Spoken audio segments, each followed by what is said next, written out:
Gobierno de México.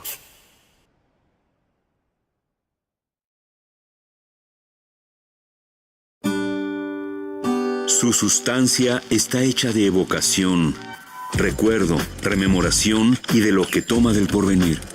Porque es una parte fundamental de nuestra identidad.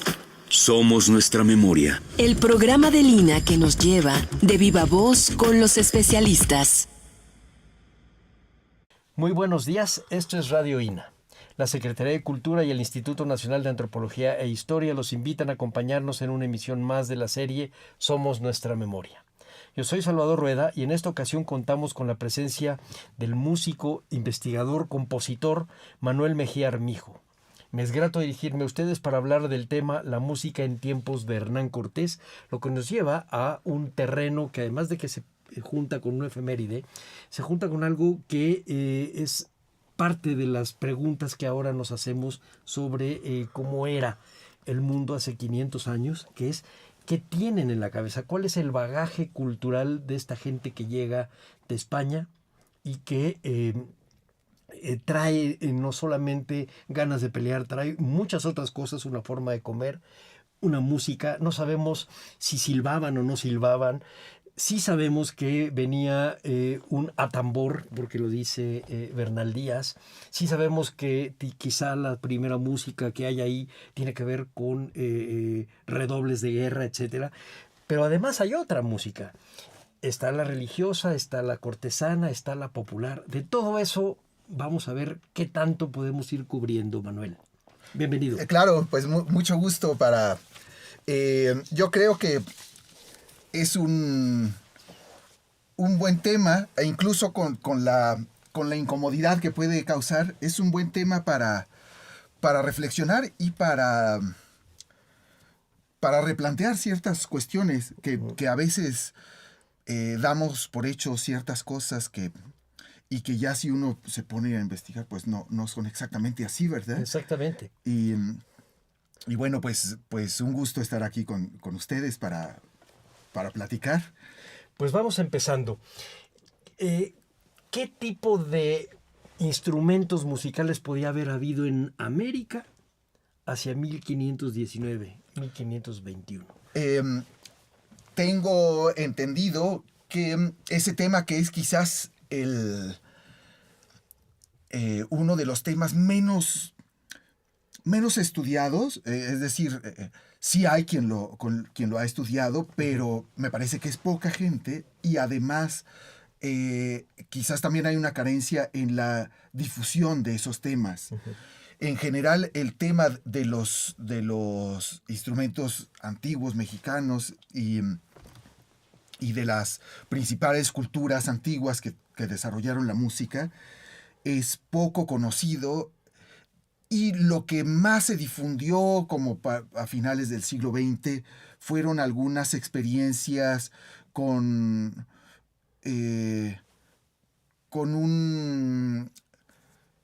más enfocadas a lo escénico y no tanto a una aproximación histórica, ¿verdad? Vamos a imaginarnos las 12 o 13 barcos que trae Hernán Cortés. Siempre hemos pensado que trae caballos, que trae armaduras, que trae espadas, que trae filetes, que trae... Sí, pero pensamos muy poco que también trae tambores, que también trae un pífano, que también trae alguna trompeta.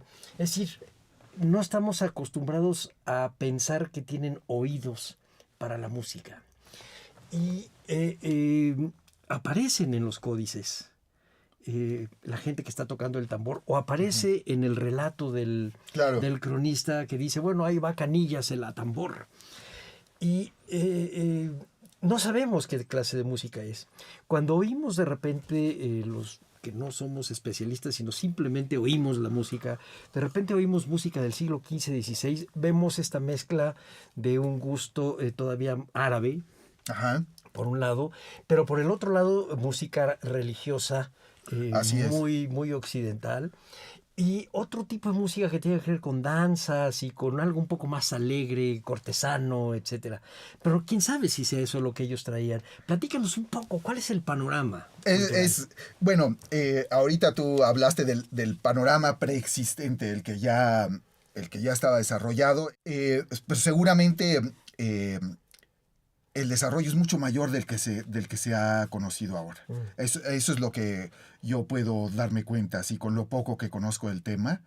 Sí hay un desarrollo musical en las culturas mexicanas antiguas que lo ignoramos y lo hemos ido olvidando además, porque se conocía más en el siglo XVII que ahora, Sí. que se componían tocotines como al estilo de la música de los mexicanos. Y, y ahora yo he intentado componer algunos, pero ya me siento más lejano. Y, y la influencia de la música a través desde tiempos de Colón, porque pues desde ahí hay ya un intercambio musical que está documentado. Hay narraciones insólitas de náufragos que en su testimonio dicen que no solamente se salvó el náufrago, sino que también salvaron su vihuela. Y cuando hablamos de vihuela es lo único que podemos asegurar en un testimonio tan escueto es que es un instrumento de cuerdas, porque incluso podría ser de arco, pero lo más probable es que sea de cuerdas pulsadas. Puede ser una guitarrilla, puede ser propiamente una vihuela de mano, o puede ser una bandurria o otro instrumento menor que estaban muy en boga en aquel entonces.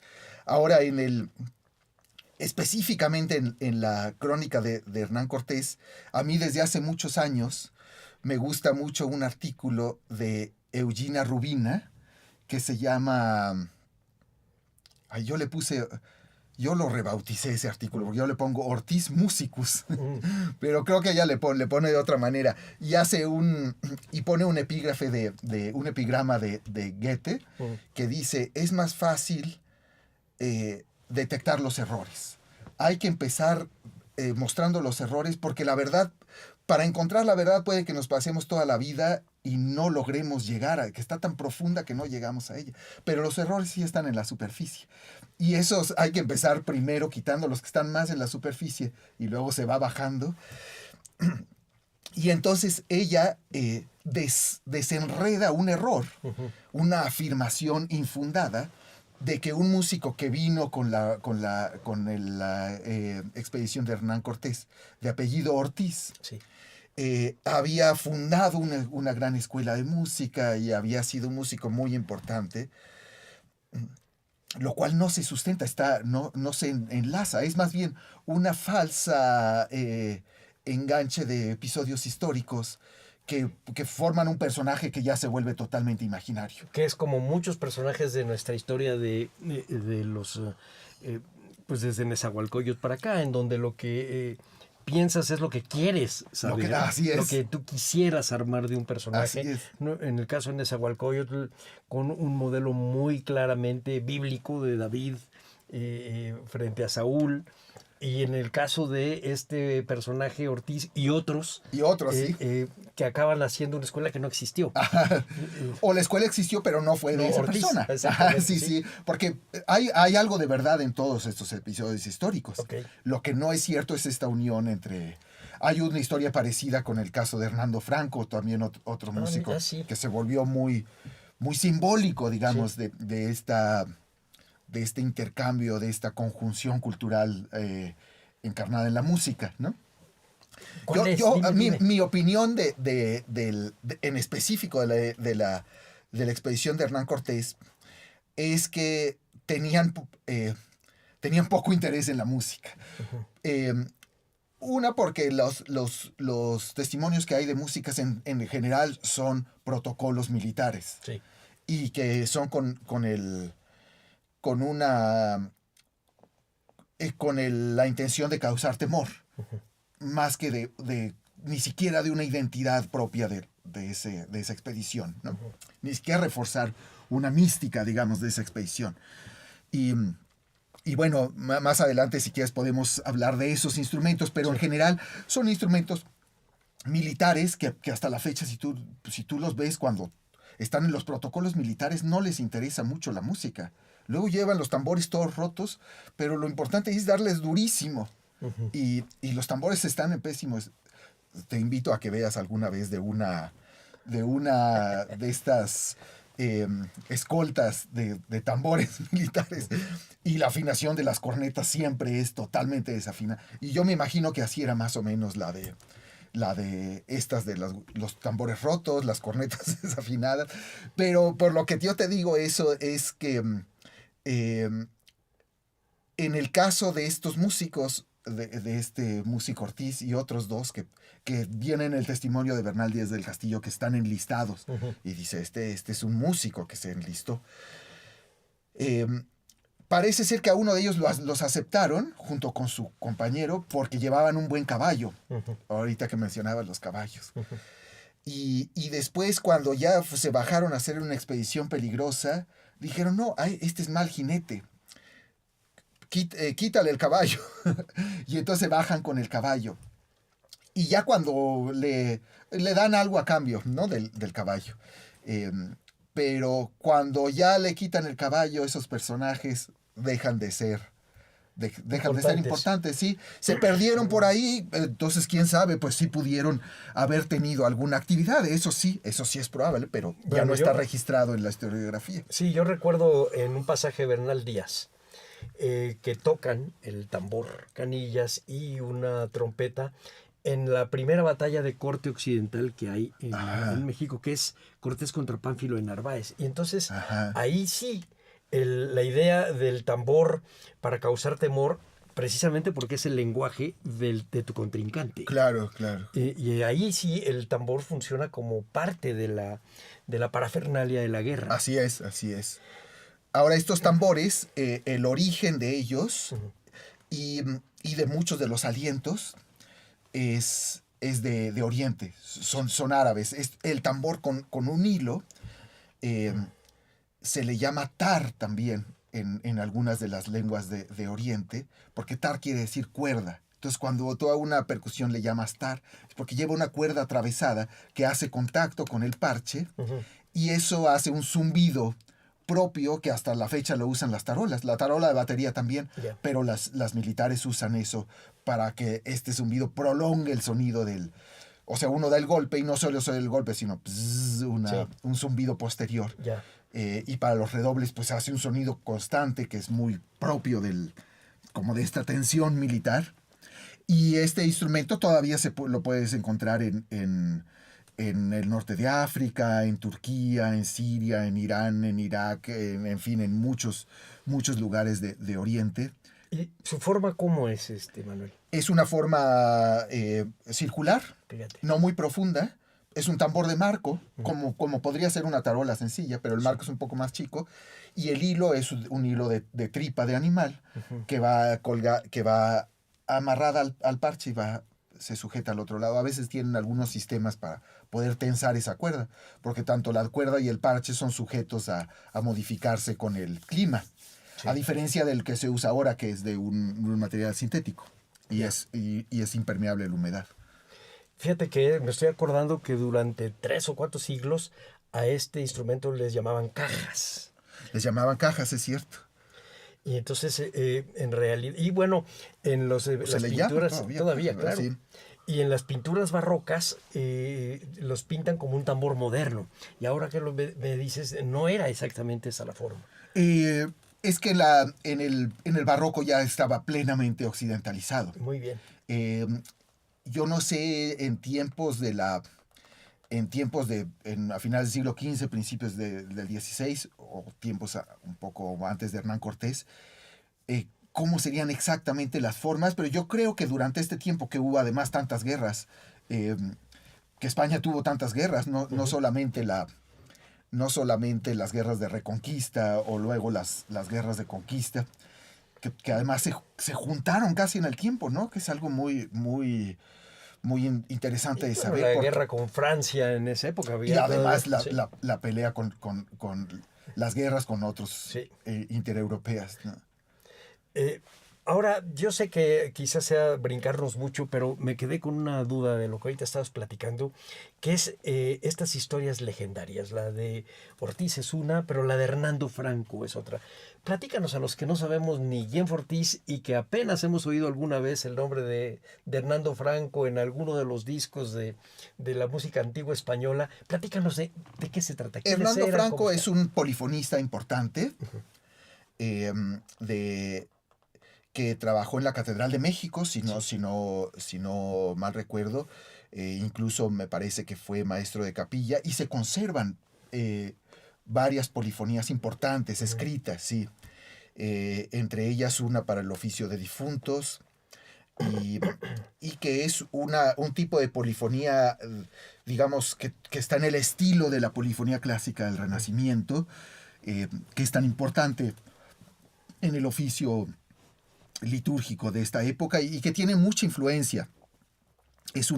Sobre todo las tecnologías musicales de la polifonía tienen mucha influencia en la música del Renacimiento, digamos que todo está impregnado de ese pensamiento polifónico que se difundió a finales del siglo XV, ¿no? Durante el siglo XV y en el siglo XVI pues ya estaba muy, muy consolidado.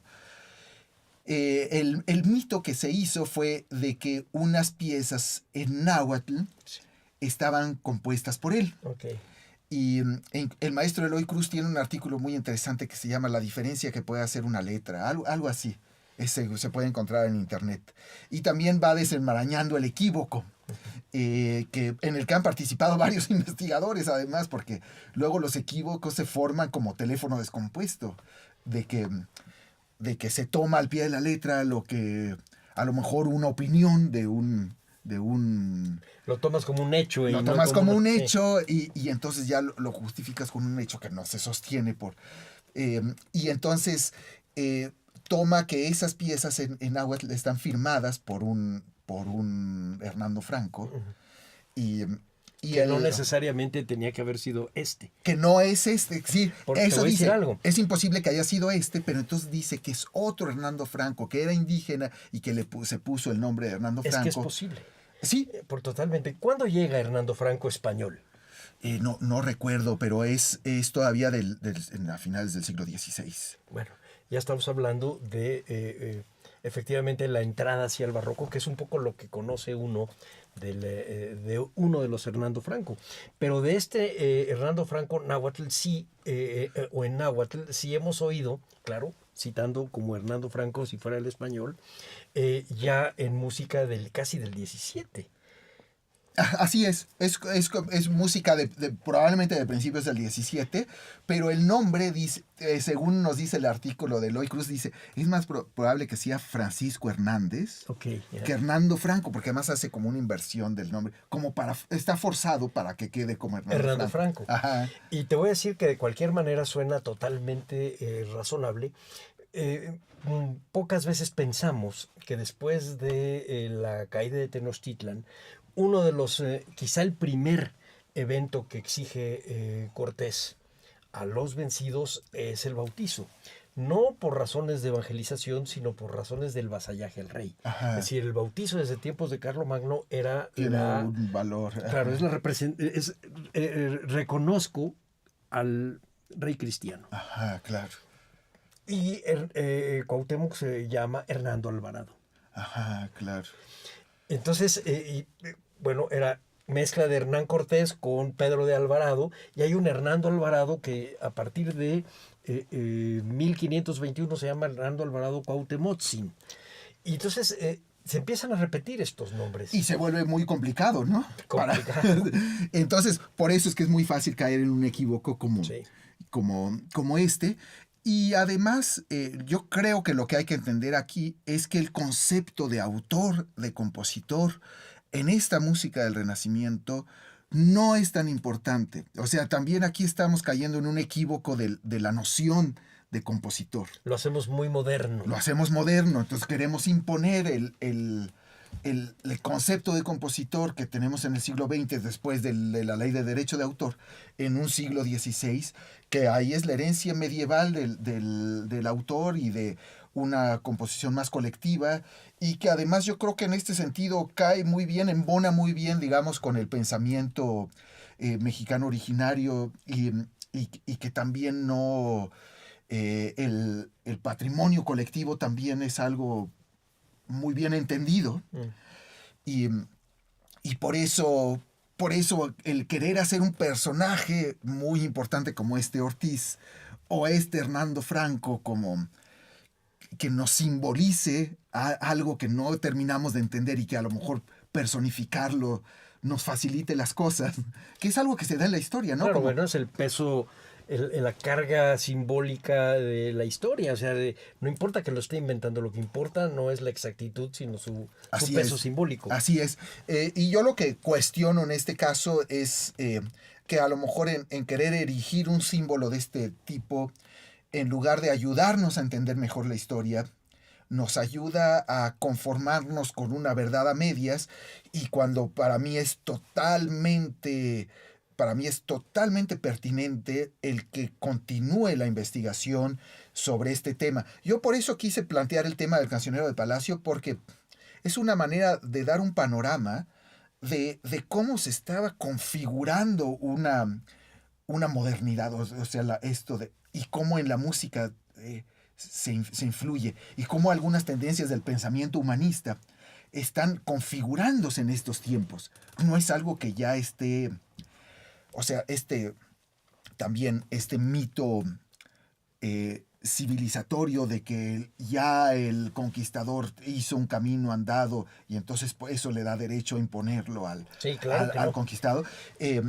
Eso si conocemos un poco cómo se estaba configurando la música en la España de esa época, nos desmitifica un poco de estas ideas. Pero a ver, ahora sí, Manuel, platícanos qué es el Cancionero de Palacio. El Cancionero de Palacio es una recopilación hecha en la corte de la canción renacentista. Digamos que aquí hay que ser claros en dos aspectos. Una es que va a recopilar una tradición antigua, una tradición medieval de canción, con una tecnología renacentista que es la polifonía clásica, como se le llama, que es la polifonía a 3 y 4 voces, principalmente, ¿no? Yo creo que podemos decir que la polifonía clásica está fundada en la polifonía a 3 voces, es como eso es el pilar de esta polifonía renacentista, pero en el cancionero aparecen piezas a 3 y 4 voces, sí. Que la de 4 voces se vuelve más usual en la práctica ya en el siglo XVI. Y tiene una característica muy bonita, que es de los primeros cancioneros que recopilan la lírica popular, que eso es algo que estaba totalmente encubierto o no documentado. Entonces algo pasa también con el pensamiento humanista, que también está muy relacionado con los viajes, incluido el viaje de Cristóbal Colón, y que fundan la modernidad. Pero en el Cancionero de Palacio yo creo que lo que se refleja ahí, y bueno, lo dice también Margit Frenk, que ha estudiado sobre todo el tema de la lírica popular hispánica, es el humanismo utopista, que es el que revalora las culturas del campo, del pastor, del vaquero, y que va a tener mucho que ver también, y esto me parece que tiene más importancia en la configuración musical de América que las tropas de Hernán Cortés, y que es que también se refleja en los franciscanos. Este humanismo utopista también lo llevan muy claro las misiones franciscanas.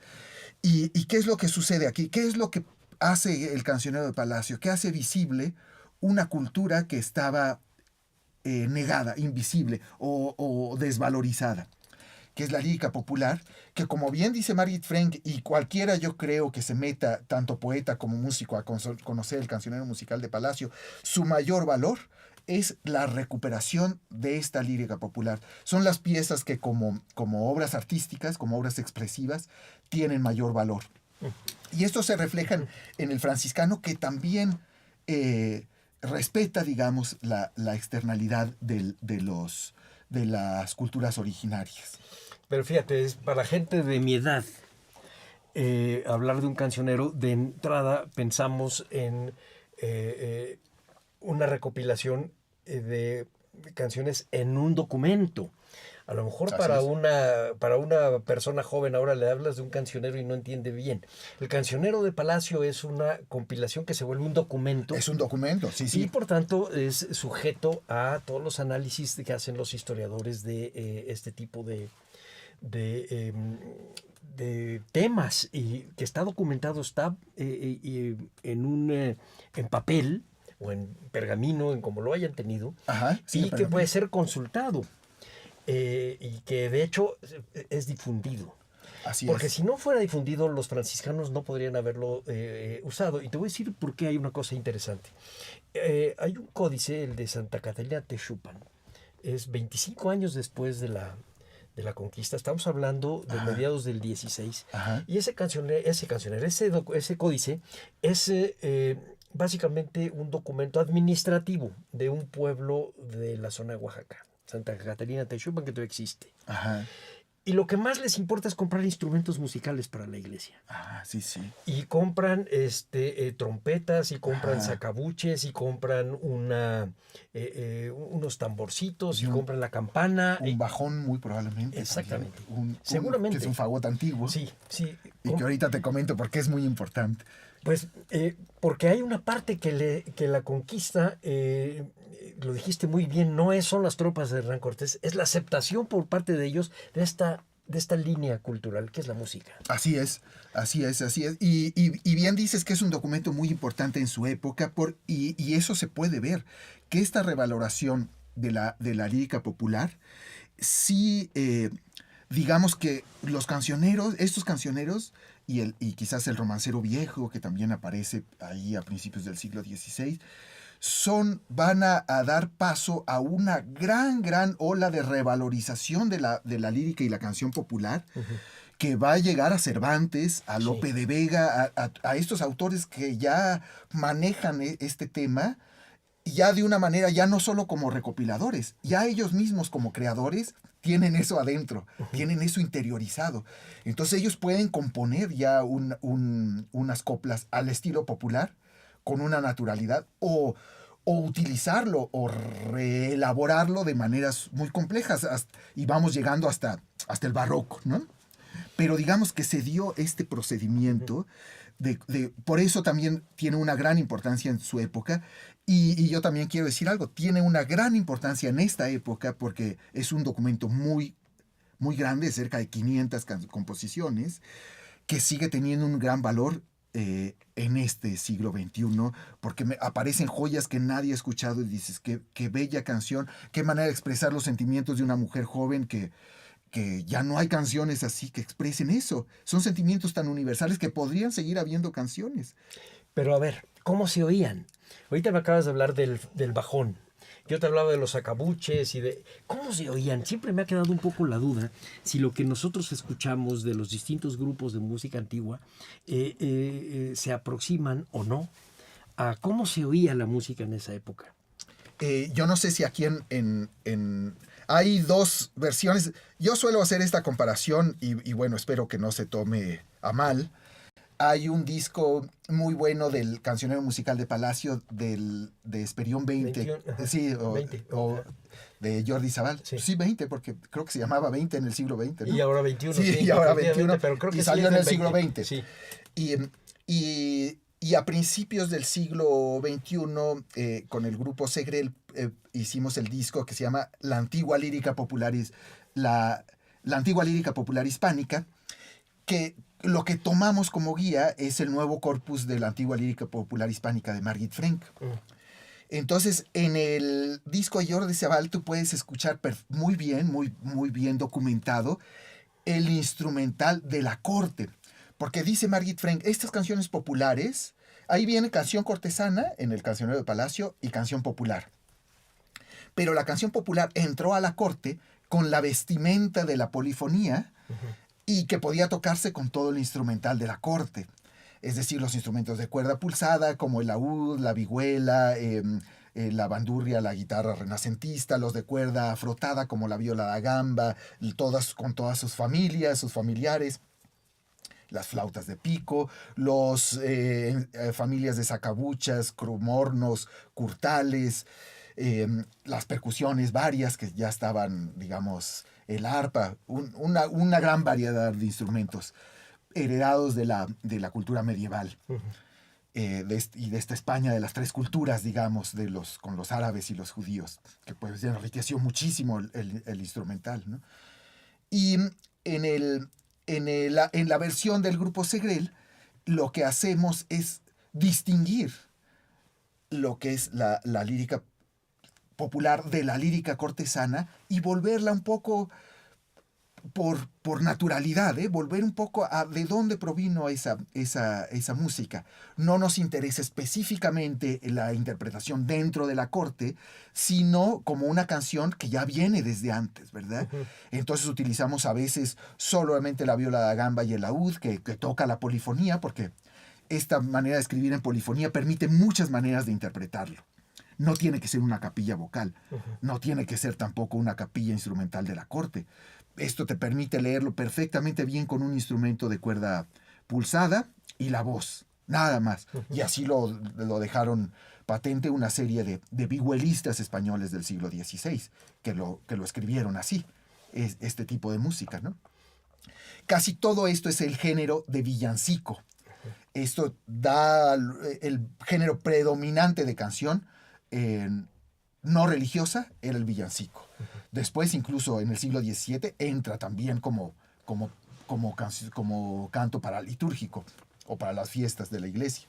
Pero en el siglo XVI, pues estaba más separada como una música de corte profano, canción uh-huh. de amor, canción burlesca, canción chusca, canción como de humor, ¿no? Sí, de gente de desamor, de villanos, en el sentido sí, de, así es. De gente que habita una villa. Entonces hay muchas maneras de interpretarlo, pero yo lo que hago énfasis es que en la versión del grupo Segrel van a escuchar la diferencia de cómo puede entenderse como una canción popular. Y con su simplicidad y con todo lo que nos hablan también los músicos de esa época que tiene de valioso la canción popular. Pero también yo creo que no hubiéramos podido llegar a una interpretación tan diferenciada de un referente tan potente como puede ser lo de Jordi Savall, si no hubiera sido por el gran trabajo de Margit Frank y su escuela, digamos, de lírica popular. Vamos a hacer un paréntesis solamente para recordar a nuestra audiencia que estamos platicando con Manuel Mejía Armijo sobre la música en tiempos de Hernán Cortés y digamos el siglo XVI en general. Para alargarnos a Hernando Franco, el mexicano. Sí. Fíjate que esta diferenciación que tú haces no solamente es para el siglo XVI. Alguna vez hubo una suerte experimento en el Castillo de Chapultepec de tocar música del siglo XIX, de las partituras que resguarda el INA ahí en el Museo Nacional Ajá. de Historia, tocadas en primera intención. Ajá. Y se oye muy diferente a cuando ya ha sido muy trabajada, ensayada, buscas hacerlas... los arreglos. Claro. El arreglista mete la mano, el cantante ensaya un poco más, que suena muy bonito, pero quizá no era lo que oían. Lo que se oía era de primera intención porque era lo que se cantaba en las tertulias, etc. Entonces yo pienso que esta diferenciación que haces es básica, porque sí podemos entender un poco lo que la gente común y corriente oía y lo que ahora escuchamos ya después de un estudio y de muy arreglado. Yo he oído versiones de, por ejemplo, de Mateo de Flecha, hechas por Esperión y otras por un grupo alemán y otras por que las he visto en vivo. Ajá, y entonces notas la diferencia. Claro. Y yo pienso que eso es muy bonito y nos enriquece mucho y necesitamos saber más de eso. Claro, y yo creo que la diversidad en las interpretaciones es muy importante. muy, muy importante en este tipo de músicas. Yo creo que aquí retomaría esto que dice Goethe, que es muy difícil llegar a la verdad absoluta de cómo pudo haber sonado. Pero yo creo que la diversidad nos va a llevar más rápido a repetir algún referente, que eso es más fácil que nos lleve a alejarnos que acercarnos. Yo creo que en la diversidad está la posibilidad de acercarnos a la verdad. Más bien yo creo que la diversidad es la verdad. Yo pienso que Bien efectivamente hay distintas maneras, se oían esas distintas maneras. El cancionero de Palacio, si el rey estaba en humor y quería algo más fino, lo oías. Claro. Mucho Con más eso. trabajado, Sí, sí. porque había una gran competencia entre los músicos para ver Así quién es. era el que iba a estar en la Y capilla. era un ambiente, digamos, profesionalizado. Totalmente. Sí, sí. Y al mismo tiempo se oía la otra. Yo pienso que exactamente la música se oía en su diversidad. Claro, Y claro. tal vez ahí esté la clave de su evolución, la evolución del gusto junto con las demás maneras de representaciones artísticas, y que no se quedó estacionada a lo que estuviese en el cancionero, por ejemplo. Claro, claro, claro. Por supuesto, te estoy picando la cresta para que me Y, digas. y yo creo que el cancionero de Palacio como documento quizás no tuvo tanta importancia o no fue tan directa, digamos, su conexión con el desarrollo de las músicas de nuestra música, digamos. Pero yo creo que la canción popular que está contenida en el cancionero musical de Palacio, esa sí tuvo importancia. Muy bien. Sí tuvo importancia porque después, si tú sigues, por ejemplo, el trabajo de Margit Frank de la lírica popular de tradición medieval y empieza a documentar siglo XVII, ahí ya dices, esta lírica popular no podría existir sin las culturas americanas. O sea, ya hay temas que no... Ahí cambia mucho. Entonces, aquí ya se puede percibir una pluriculturalidad nueva y muy, muy sabrosa, ¿no? A mí me parece fascinante esto que sucede pues, desde el siglo XVI, pero que se manifiesta muy ricamente en el siglo XVII. Platícanos un poco lo siguiente. Regresamos un poquito a los tiempos de Hernán Cortés. El paso del politeísmo al monoteísmo se da más o menos rápido, se da en una generación, por supuesto por una imposición política y por todo lo que ya sabemos. Pero junto con eso hay también un cambio en el gusto. Y efectivamente la idea de que puedas cantarle a la Virgen en náhuatl, ya con un corte muy occidentalizado, habla de una aceptación de este gusto. Platícanos un poco cómo es esto, cómo has trabajado tú, cómo lo has visto, cómo lo has escuchado. Pues a mí este cambio me parece sorprendente. De los pocos materiales que se conocen tempranos, digamos, mexicanos así en mexicano, pues me parecen que son músicas que guardan secretos ahí muy, muy interesantes, ya no solo en sus características musicológicas, sino en su espíritu sonoro, que me parece que hay algo ahí que hay que oírlo más, a mí es parte de mi repertorio, lo he trabajado de diversas maneras. Hay el que se le conoce como Códice Valdés, que proviene de Cacalomacan, ahí cerca de Toluca, del valle de Tolocan, ¿no? Me parece que son unas músicas muy, muy interesantes, que guardan secretos de esto que dices, de este cambio, de qué pasó. Mi teoría es que en el trabajo de las misiones, sobre todo en el caso de las misiones franciscanas, la música hizo un papel un poco forzado porque fue el papel que le dieron de pacificador, que funcionó porque en efecto a veces llegaban cuando había estaban muy lastimadas la sociedad, ¿no? Muy lastimada por cuestiones por episodios de la violencia de la conquista Sí, que bueno, claro, según... el establecimiento de la encomienda cambia un montón de cosas. Hay violencia, hay un Sí, trabajo forzado, exacto. incluso por los mismos franciscanos. Sí, Hay pues ellos forman incluso, bueno, se vuelven parte, digamos, Claro. Entonces, de esta estrategia. tocas un punto importante que es la música como parte de la aceptación del modelo político. O sea, hay una función política que sirve a otros de los franciscanos, pero además creo que hay sus propias, también está como su propia fe, su propia devoción, eh, en la que hay algunas... eh, en que logran sobrevivir a veces en casos donde donde llegan a momentos que es ríspida la relación, pero logran armonizar un poco, y sobre todo en misiones en lugares alejados, que, que creo que la música funcionó como un instrumento de supervivencia, Yeah. más allá que de evangelización. En especial me llama la atención las misiones del norte que eran tan peligrosas, ¿verdad?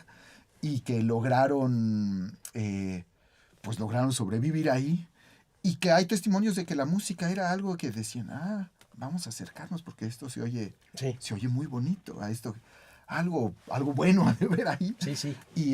Y bueno, hay algunos estudios, en especial me gusta el estudio que hace Elías Morado de estas músicas, de las que hablas, de este cambio, de estas loas a la Virgen en náhuatl, y que él lo estudia desde el punto de vista musical, y él critica además que se le juzgue como con un paradigma europeo además posterior. Uh-huh. O sea, que se juzgue con cánones de la música barroca del siglo XVIII europeo, entonces que se juzgue como algo imperfecto, atrasado. Y más elemental, más... Ajá. Pero fíjate, tocas un punto que a mí me gusta mucho. Ojalá algún día se nos ocurriera escribir o platicar de esto. El papel del sonido en los procesos de aculturación. Si bien los primeros cronistas soldados, lo que te dicen es el sonido del cañón o del arcabuz fue lo que atemorizó. Sí. Ahorita nos dices tú, bueno, el sonido de la música fue la que los vino atrayendo. Entonces es exactamente lo contrario Así del temor, es. pero para el mismo propósito, que es el incluirlos como vasallos del rey cristiano. Así es. Digamos, yo entiendo que formaron parte, digamos, de esta estrategia, pero creo que más allá de ello hay una cuestión humana, y que en algunos momentos se hizo incluso preponderante a la cuestión política, a la cuestión del vasallaje. Porque si en situaciones difíciles de la misión, creo que la prioridad, más que ayudar al vasallaje para la corona, era la propia supervivencia. Y bueno, no hay que descartar también el elemento de la fe, del misionero que de verdad cree en su apostolado. Es que no estaban separados. Es que no estaban separados. Sí, Nosotros yo sí lo hemos sé separado que porque uno... vivimos en el mundo laico, pero ellos Sí. no lo vivían así. Ellos no lo vivían así, entonces, pero sí creo que hay que entender estas diferentes partes, ¿no? Sí.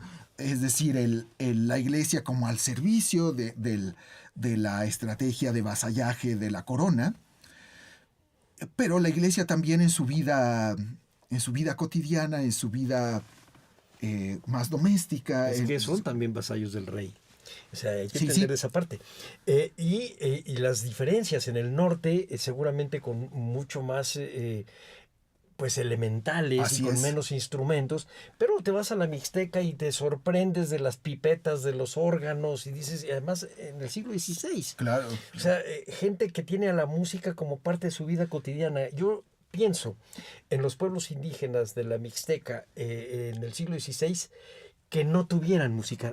Es imposible. Yo creo que ellos pensaban en esta idea de asentarse en un pueblo porque hay música y porque hay las campanas. Así es. Y... Así es.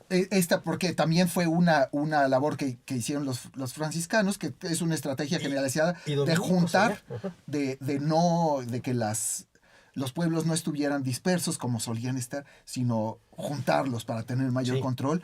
Y me parece que esta atracción musical funcionaba muy bien porque sí fue algo que a la fecha sigue causando mucho gusto. Sí. Hace un par de años, nosotros participamos con el grupo Segrel a menudo. Acabo de regresar de ahí, en un festival que organiza un grupo religioso que se llama Festival Ágape, pero es un festival de arte, de arte sacro, pero son muy abiertos porque es como, pues sí, la música de la liturgia, pero también la paraliturgia, y luego se van más allá, ¿no? De como ellos exploran mucho también como el contacto humano y todos los sentimientos universales, muchas cosas que van relacionadas con su trabajo.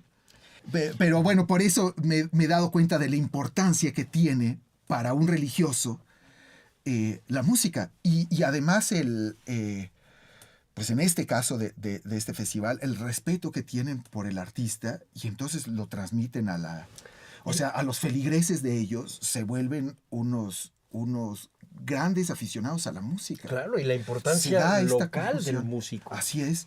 Y cómo es una conjunción tan fuerte, porque entonces la gente se quiere quedar ahí. Sí.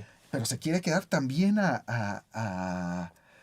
pues hablar con los religiosos, pero la música es como el catalizador que sirve cohesiona la sociedad. Y ya me acordé a veces invitan a una autoridad religiosa, y hace un par de años el que habló al final del concierto fue el obispo Raúl Vera, y él contó que dijo, ahorita me acordé con el concierto y lo que se habló, me fui a cuando trabajé en la montaña de Guerrero, que había una situación complicada y que se organizó un festival de música, de órgano, me parece. Ahorita que decías del órgano, me parece que fue de órgano.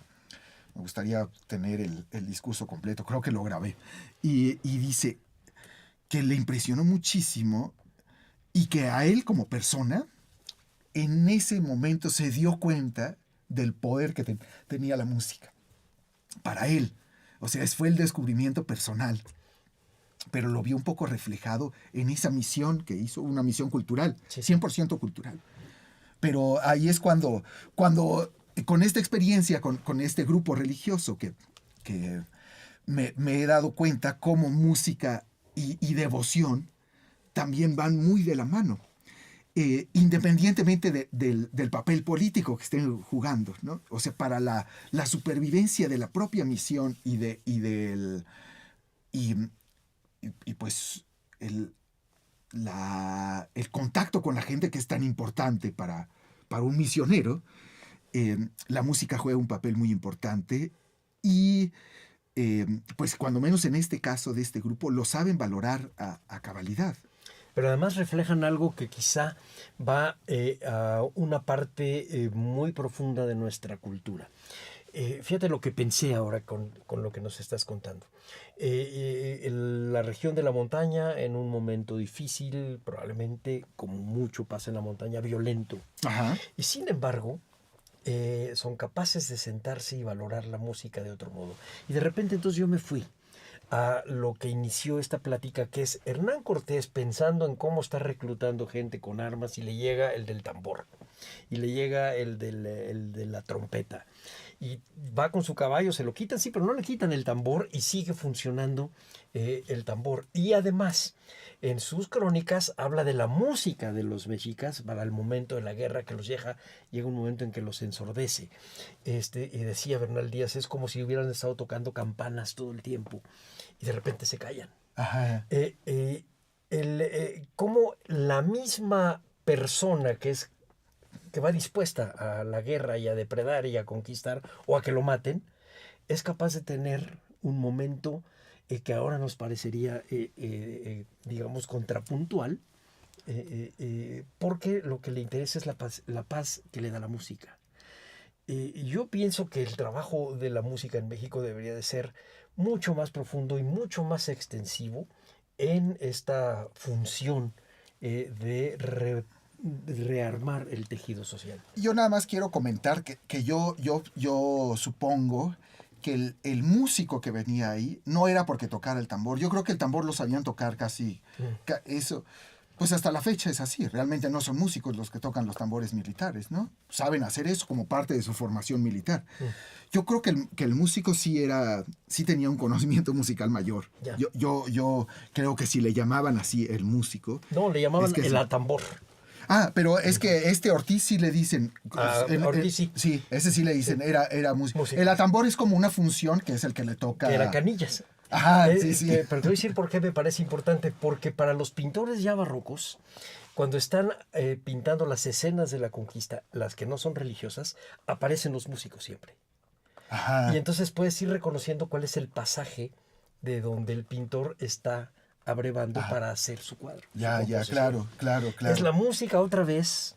Y entonces a donde van a poner ese cuadro, no te lo puedes imaginar en silencio. Te lo digo como Claro. una suerte de Tienes autocrítica. toda- Nosotros tenemos esos cuadros ahí en la sala 2 del Castillo de Chapultepec y la tenemos en silencio. Algo me está faltando. Claro. Yo por eso también digo, es que la música es... no solamente es un disfrute para los oídos, sino que también es historia y también es antropología. Pero claro. Y además es un sentido que hemos descuidado mucho Sí, y maltratamos mucho. Entonces vemos, tocamos, saboreamos, olemos poco y oímos menos. Pero si empezamos a ligar lo que vemos con lo que oímos, entonces empezamos a entender también cómo pensaban antes. claro. Y en la literatura del siglo de oro, me parece que es fundamental lo mismo que la referencia sonora cuando lees muchos de los pasajes. Lo que estás ahorita platicando de que ya son capaces de hacer una composición de una canción. Así es, pues en el mismo Quijote hay muchas canciones, hay muchos sonidos, digamos, que hay que tener cierta idea de música y me parece que se disfruta mucho más. Y todas las obras de Cervantes, y lo mismo puede decirse de Lope de Vega y muchos otros autores del siglo de oro. Y no solo españoles. Sí, así es. Shakespeare, hay una música del teatro. Por supuesto, Sí. por supuesto. Y nos acercamos a una parte de nosotros mismos que de repente no descubrimos sino hasta que lo platicamos. Así es. Que es tener un ritmo, una matemática, una álgebra que nos lleva a Leibniz.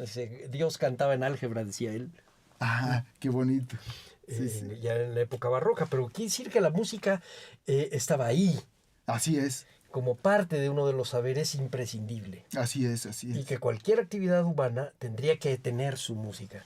Y eso es lo que me gusta de lo que tú haces, que está de rescatar esta parte que nosotros no conocemos. Así es. Y que tiene, a mi parecer, tiene un poder didáctico especial. Digamos que hay ciertas cosas que la música puede hacer que en ese momento comprendas Sí. un proceso, un fenómeno, y que mediante la pura literatura o vas a tardar más o se confunde uno, porque Sí. a veces con la palabra lleva uno a laberintos. Y a veces la música, como tiene un poder emotivo muy... que hay que tener en cuenta. Es otro lenguaje. Es otro lenguaje y a veces puede transmitir ciertas cuestiones que ni en músicos nos damos cuenta. Yo te lo digo porque a veces son muchos los testimonios del público en los conciertos. Las cosas que recuerdan, cómo recuerdan cosas de sus antepasados que tenían borrados. Ok, está bien. Y digo, tú dices, ¿cómo recuerda algo de su abuelo si estamos tocando algo del siglo XVIII y pues el abuelo no era tan antiguo? Pero algo conectan y entonces viene a la memoria algo que le habían contado de su abuelo o que su abuelo le contaba de otros antepasados y que la música lo hila.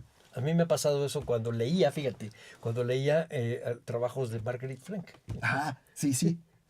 Tenía yo recuerdos de mi infancia y de mi abuelo Claro. y de etcétera. Qué curioso que lo estés mencionando, sí, es verdad. Mueve unas partes del cerebro que no son las que, Así es. las que estamos acostumbrados.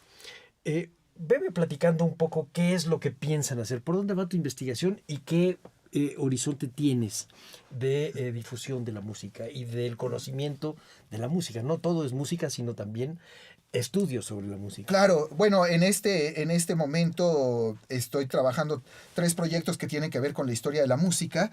Uno de ellos está inspirado en la antigua lírica popular hispánica y tiene un gran contenido de lírica popular del cancionero de Palacio, pero le llamamos La mujer y el amor en la lírica popular. Okay. Porque es con una cantante que se llama Nadia Ortega, muy, muy buena cantante de esta música y que expresa las canciones en voz de mujer de esta época, que son tan bonitas porque expresa cosas que ya no... O yo ya no he oído canciones y que me parece que son temas originales, por ejemplo, del despertar sexual de la mujer, que es antes y a veces se revuelve con el enamoramiento, ¿no? Pero que en varias de esas canciones lo habla la mujer como una experiencia que tiene con ella sola, con ella misma. No tiene que haber más personas. Que es el descubrimiento del erotismo como Así parte, digamos, física. Pero que lo descubre ella con ella. Y son canciones muy sencillas, pero me parece que es muy bello y que no habla. Ya la canción moderna casi no hay esos temas. Entonces, a mí me parece fascinante, ¿no? ¿Eso estaba en el cancionero? Sí. Oh, qué maravilla. Sí. Con canciones como No pueden dormir mis ojos, que habla de ello. Y es una muchacha joven sintiendo con ella misma. Porque es como un insomnio que le da, por eso se llama No pueden dormir mis ojos. Y fíjate, cuando dices una muchacha joven, tenemos que trasladarnos a esa idea en el siglo XVI o XV, que no es una muchacha joven de hoy de 18 años, sino quizá de 12 o 13 años. Así es. O sea, en realidad lo que para eso sería una niña. Así es.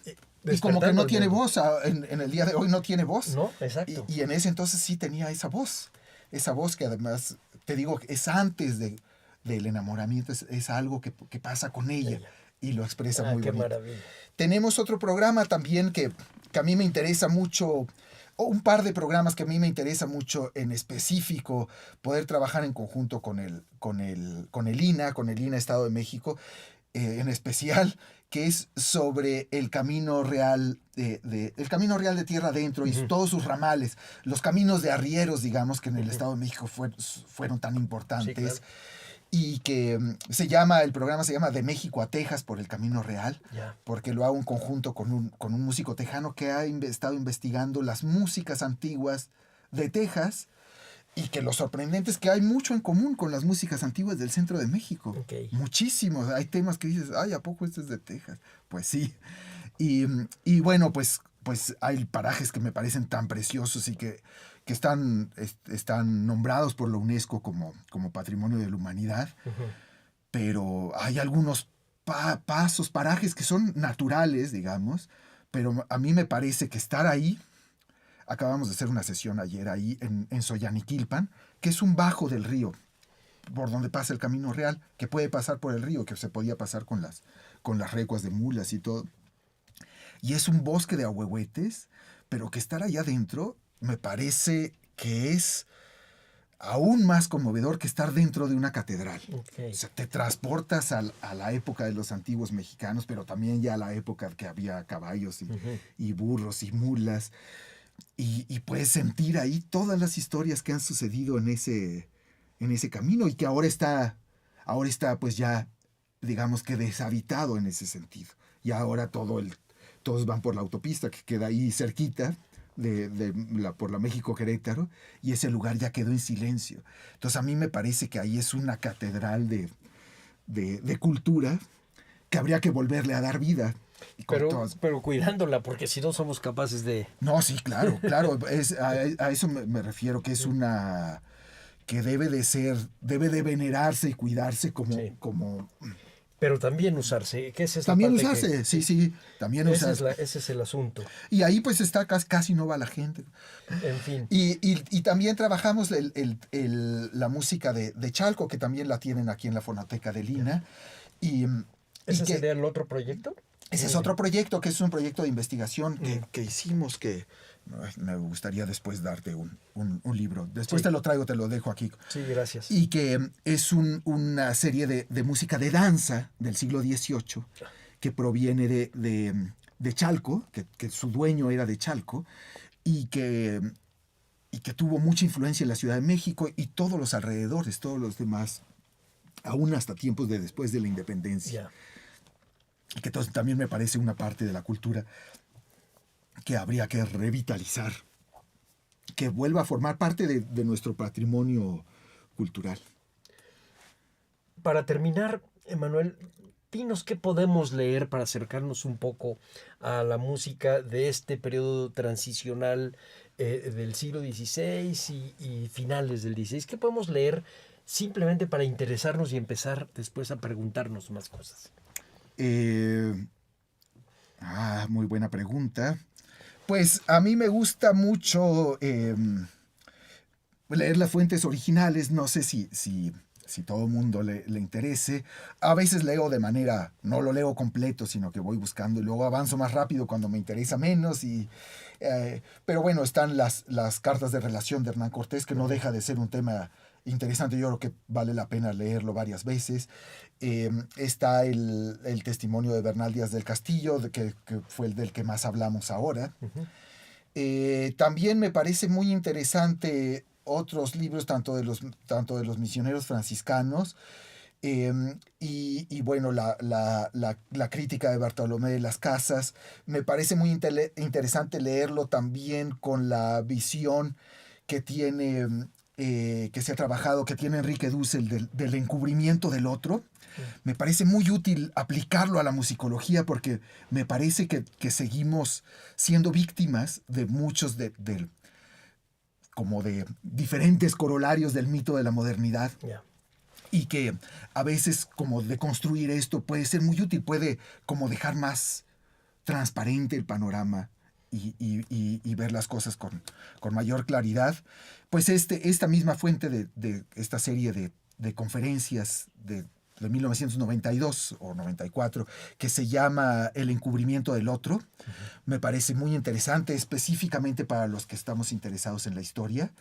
Y él pues se basa mucho en todas estas fuentes y en estas tres tendencias humanistas de Jerónimo Mendieta, del otro Torquemada.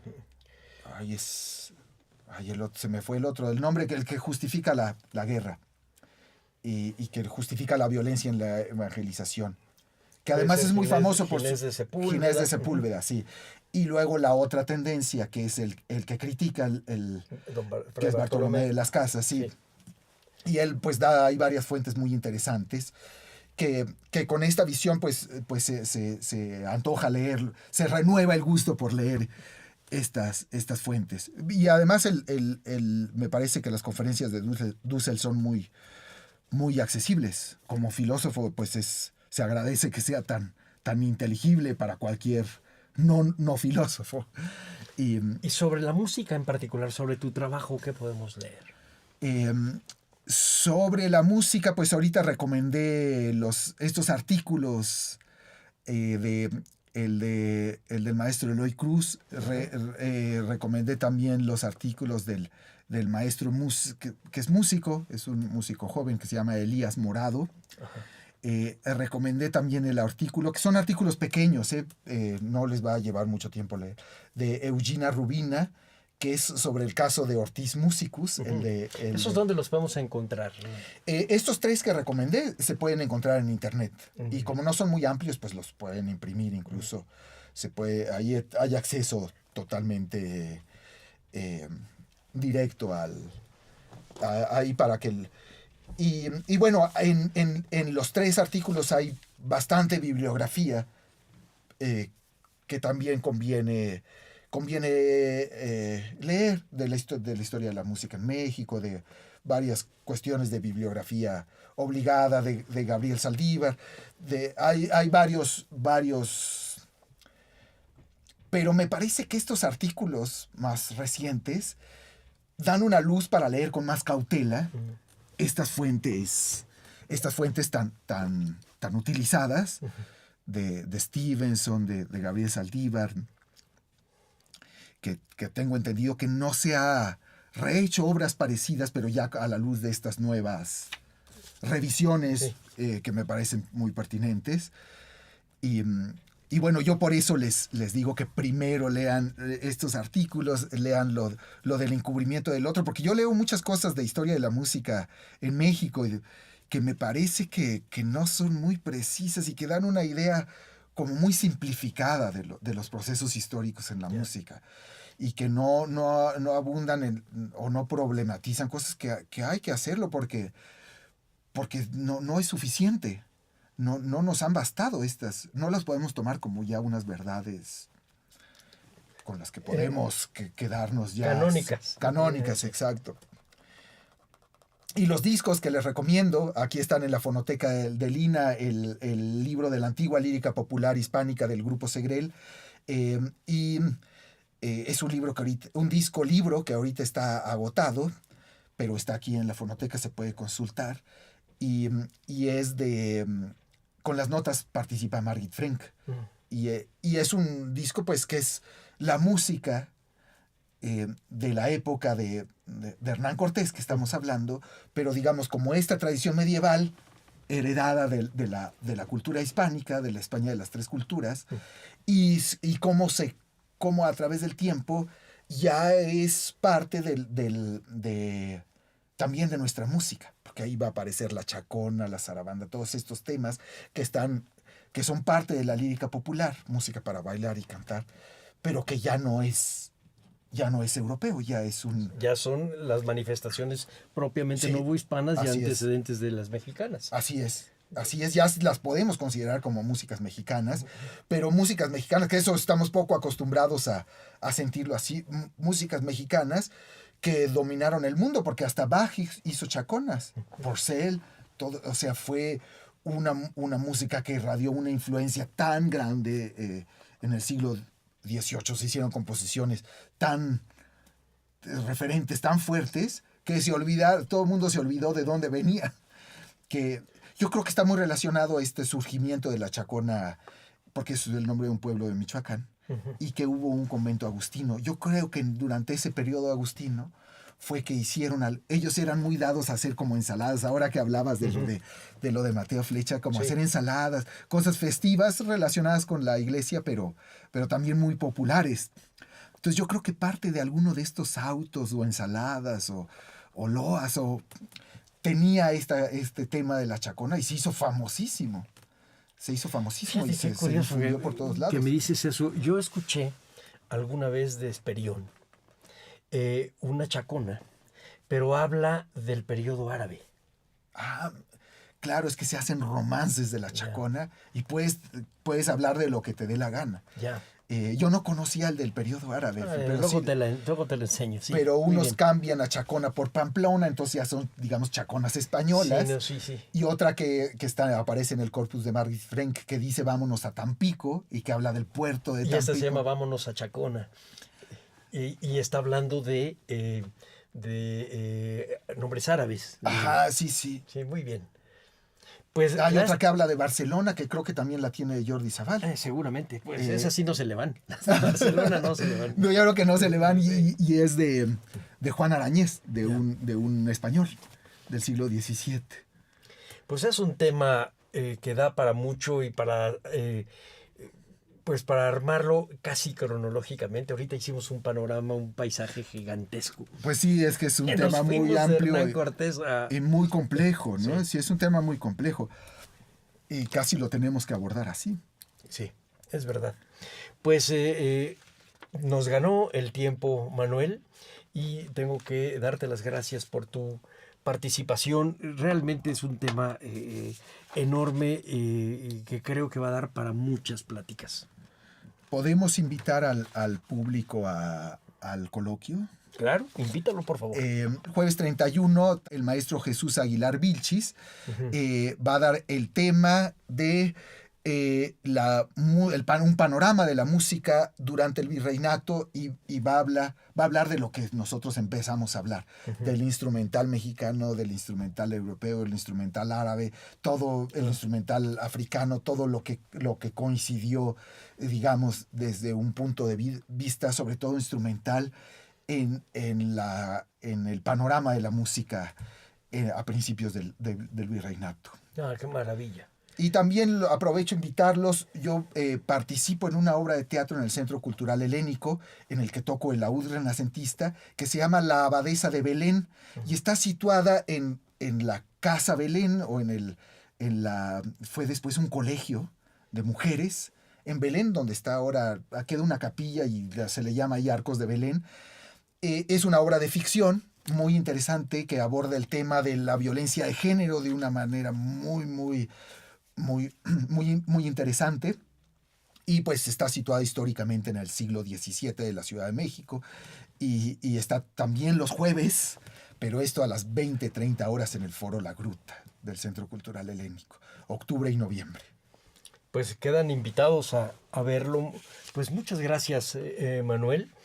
Así, a nombre de Radio INA, doy por terminada esta emisión que fue posible por la generosa participación del maestro, músico, investigador, compositor Manuel Mejía Armijo.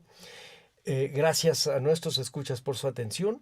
Les sugerimos consultar más de nuestra producción a través de www.radio.ina.gov.mx. En la realización, la Dirección de Medios de Comunicación a través de la Subdirección de Radio INA con Gabriela Marentes al frente. En la producción, Evanibaldo Morales. En los controles técnicos y edición, Rubén Martínez.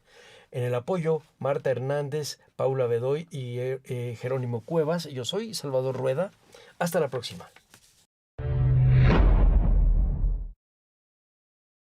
Las opiniones y comentarios aquí expresados son de entera responsabilidad de quienes proporcionan la información y no representan necesariamente las opiniones de Radio INA ni comprometen el pensamiento editorial del Instituto Nacional de Antropología e Historia.